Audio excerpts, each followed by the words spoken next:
Hi, everyone. I figured I would take a moment to talk about the issue that is at the top of a lot of people's minds, more so than any of the political gridlock that's in Harrisburg.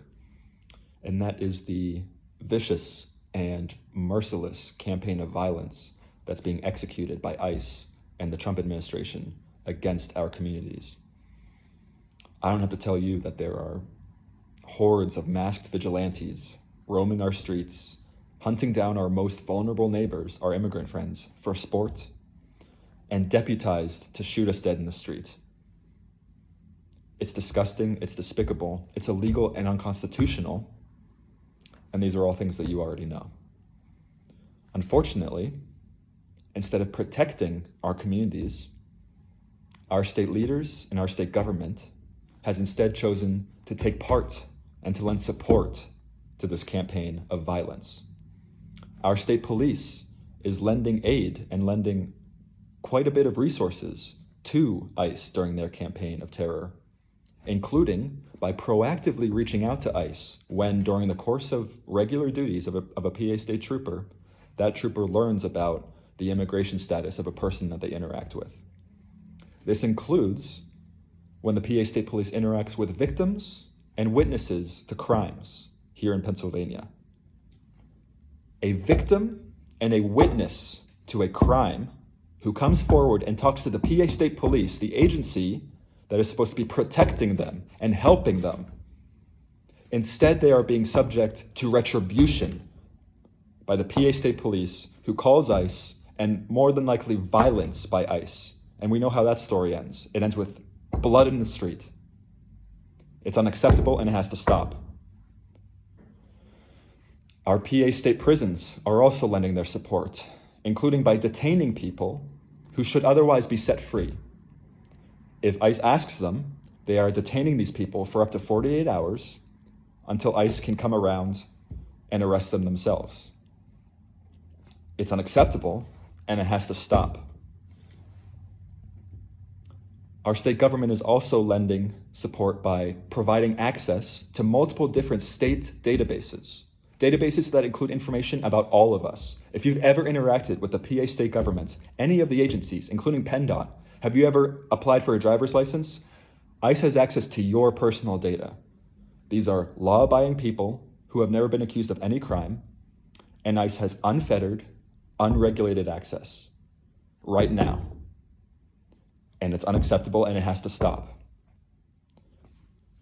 You may be aware that several local law enforcement agencies are also taking part and lending real substantive support, manpower, jail cells, other resources to this horrible, despicable campaign, including right here in the 42nd State Senate District. The Stowe Township Police Department has entered into a cooperative agreement with ICE to hunt down our neighbors and shoot us dead in the street. It's unacceptable and it has to stop.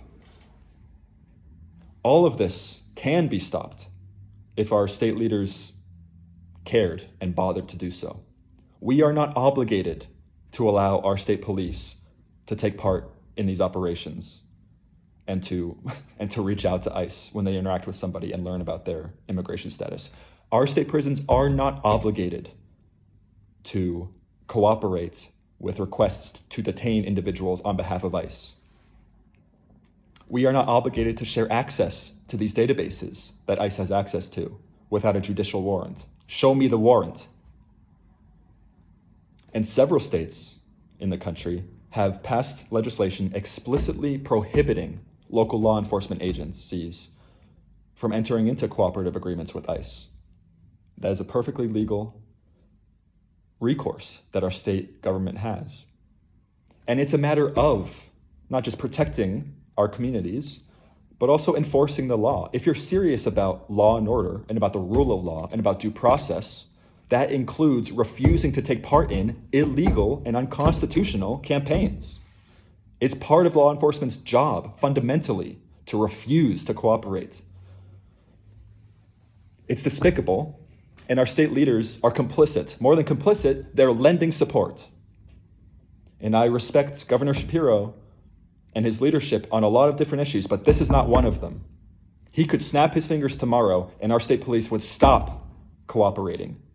our state prisons would stop cooperating and we would stop giving access to these databases.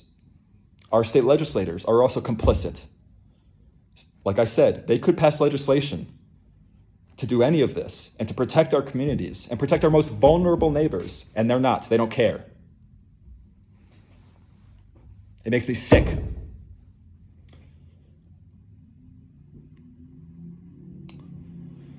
So I urge everybody, call Governor Shapiro, email him, call his office, and call your local state representative and state senator as well. Because this issue cannot wait until the primary in May, or until the general election in November, or until December when a new generation of leadership for the state can be sworn in.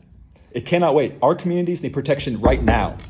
We need safety and security and law and due process right now. It cannot wait. So I urge you, my incumbent where I live, the seat that I'm running for, the incumbent is Mr. Senator Wayne Fontana.